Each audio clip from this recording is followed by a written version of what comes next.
Fala pessoal, seja muito bem-vindo a mais um SEAD Tour. Eu sou o professor Eder Bento, diretor do SEAD, e eu estou aqui com o nosso gerente de turismo, Elias Bittar, e ele vai apresentar para você um ambiente diferente que talvez você nem saiba que existe aqui na nossa cidade. Bora pegar um trem? Vamos?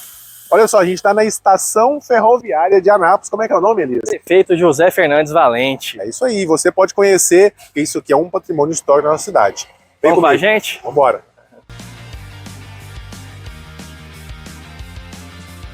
Ó, chefe. E aí, Tudo bem? Tudo bem, beleza? Olha mais. Beleza? Tranquilo? Beleza? Pessoal, a gente está aqui com o José Fábio. Esse cara aqui entende tudo da estação ferroviária, tá bom? E ele vai dar uma aula pra gente agora, explicando, em primeiro lugar, meu amigo, por que essa estação foi tão importante para a cidade. Conta um pouquinho da história para o pessoal conhecer, como é que foi essa construção, esse desenvolvimento. Não, o básico que a gente tem que entender sobre a estação, isso aqui é literalmente mesmo, a gente pode pensar a história, principalmente a economia de Anápolis em antes e depois da estação ferroviária. E a gente pode falar com absoluta certeza, como poucas vezes pode falar quando a gente fala em história, de que sem estação ferroviária, provavelmente Anápolis não seria nem metade do que ela é hoje. Isso se dava porque, na época, Anápolis era uma cidade extremamente pequena, tinha pouco mais de 3 ruas, o centro da cidade ainda estava em torno da Igreja Santana. E a gente está falando em que ano, mais ou menos? A gente está falando em 1930, 33, porque na verdade essa estação começou a ser construída em 1933, terminou em 1974 e foi inaugurada oficialmente em 7 de setembro de 1935. Então, naquele período, Anápolis era uma cidade bem pequena. O que acontece? Tinha naquela época, a ferrovia era sinônimo assim, de desenvolvimento econômico mesmo. Essa cidade de rodovias e tudo mais só vai surgir lá para os anos 60. Então, até então, o que fazia a economia girar mesmo, o que fazia com que mercadorias fossem transportadas de forma rápida e com qualidade, era a ferrovia. E a ferrovia já era um projeto para chegar em Goiás desde o século XIX.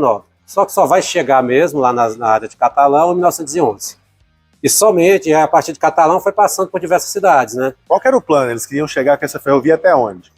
A ideia inicial era chegar até as margens do Araguaia, mais ou menos, passando pela cidade de Goiás, que na época era a capital, e chegando até nas margens do Araguaia, porque assim podia contemplar pelo menos essa parte, lembrando que na época Tocantins ainda fazia parte de Goiás, então pelo menos toda essa parte sul, que atualmente é todo Goiás, ser contemplado por essa ferrovia. Então a ideia era que fizesse com que Goiás assim, tivesse um link direto, por assim dizer, com o sudeste do país, já que essa ferrovia vinha de Araguari, Minas Gerais, de Araguari ela seguia para São Paulo, chegava até Porto de Santos e assim por diante. Bacana, bacana. E aí não deu certo, não foi até Goiás. O que acontece é o seguinte, é porque fazer uma ferrovia não é tão rápido quanto a gente imagina, né? Ainda mais naquela época, Naquela época, mas hoje a gente vê que é demorado, imagina em 1920. Em 1911 ela chega em Goiás, Catalão, e aí vai seguindo pouco a pouco. Vai chegando até chegar, sei lá, vai passando em Ipameri, Pires do Rio, chega em Vianópolis. Só chega aqui em 35, ou inaugurado em 35. Os trilhos chegam em 33, em 34 já tinha trem rodando, mas inaugura mesmo em 35. Cara, então vamos pensar. 20 anos. 20 anos praticamente para a coisa poder chegar. O que acontece? O que aconteceu toda essa bagunça toda? Aí um sujeito chamado Pedro Ludovico vira intendente, no caso governador aqui de Goiás, e pensa o seguinte, não, vamos transferir a capital de lugar. Tirando de lá toda aquela bagunça que foi a transferência, Goiás deixa de ser a capital oficial, e aí já começa a construir Goiânia lá em 32, mais ou menos. Vai ser inaugurado em 42, mas desde 36, mais ou menos, Goiânia já era a capital do estado. Aí não tinha motivo mais de continuar o trilho daqui para Aí já não tinha motivo. Aí já resolveram parar. O que foi ruim, de uma forma geral, para o estado de Goiás... Mas para Anápolis foi perfeito. Para Anápolis foi uma maravilha. Porque a gente estava conversando aqui agora há pouco, ele estava me explicando o seguinte, que o termo ponta de linha, não é isso? Que você... Exato. O Anápolis era a última estação, e isso é muito bom. Por que é muito bom? O caso é que geralmente é na última estação onde acaba concentrando a economia, né?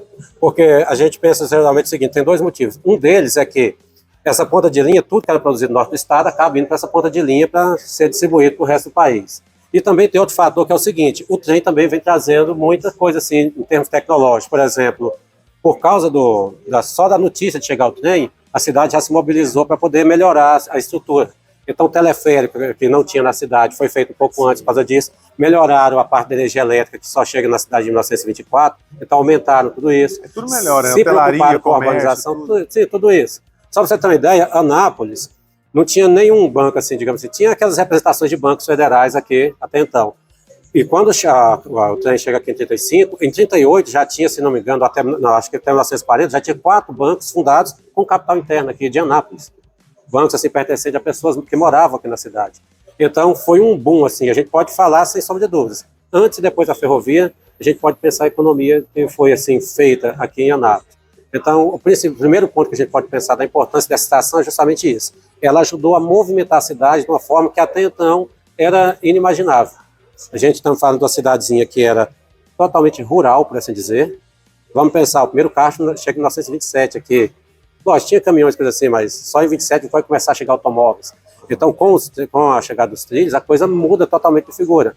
Vai entrar mais dinheiro, vão começar a vir muitos estrangeiros. Então Anápolis, naquela época, o pessoal já dizia que era uma cidade cosmopolita, porque tinha pessoas de tudo quanto é região, não só do Brasil, mas de outras partes do mundo. E esse acesso, graças à linha férrea, acabou assim modificando, digamos assim, de uma vez por todas, né, de forma positiva, a história da cidade. Interessante, bom demais. Falando essa questão de estrangeiro, nessa época da linha férrea, teve um monte de estrangeiros que vieram, né? Tanto a comunidade sírio-libanesa, que faz muita, né, parte da história de Anápolis, mas também a comunidade japonesa. Eu visitei esses dias, Elias, lá em São Paulo, o museu, né, de orgulho, né, japonês, eu não esqueci o nome agora como é que é, e aí eu não sabia disso, que aqui é uma das cidades que tem uma grande comunidade japonesa, eu não sabia. Exato.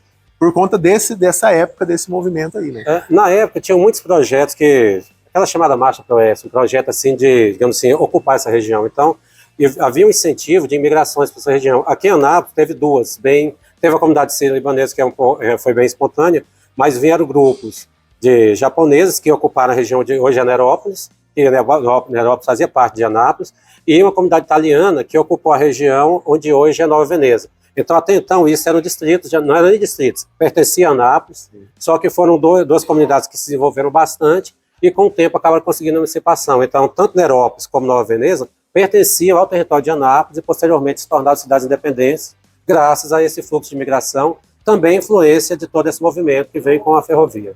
Muito bom, né? Ó, eu sei que você está gostando da aula, porque aqui é muita informação.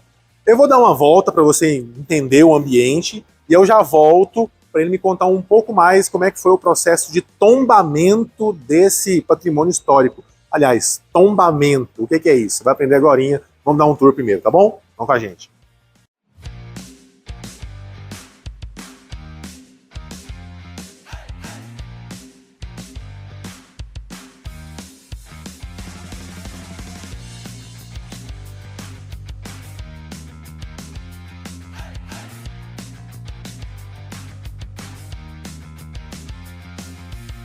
Então, estamos aqui era a área de embarque, não é mesmo? Não, isso mesmo. Aqui tinha duas áreas distintas, né?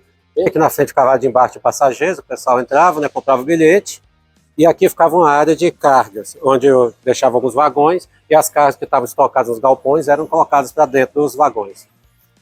E o processo de tombamento, como é que funciona a respeito aqui da estação? Ah, beleza. Quando a gente fala em tombamento, a gente está falando de termos técnicos de um ato público. É quando o governo diz, olha, esse local é importante demais para a história de algum local, para a cultura de algum local, e ele tem que ser tombado, ou seja, ele tem que ser preservado, não pode ser modificado.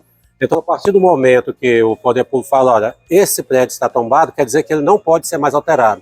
Então, as características originais dele, ou pelo menos as características que foram preservadas, têm que ser mantidas, e ele não pode ser mais demolido de forma nenhuma, além de, lógico, ter todo o investimento e ele ser assim, disponível para o acesso público de todas as pessoas que queiram conhecer um pouco mais assim, da história do local e da importância dele para a cidade. Então é isso, pessoal. Devido à importância histórica, esse foi o motivo do nosso tombamento. Vamos aqui andar junto, conhecer um pouco mais de curiosidades do local?